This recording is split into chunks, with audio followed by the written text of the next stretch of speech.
पापा की जान होती हैं बेटियां। अपने पापा की जान होती है बेटियां।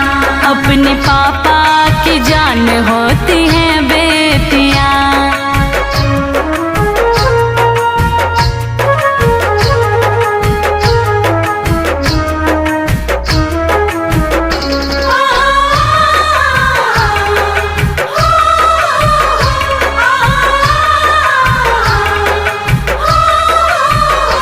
जिस आंगन में बिटिया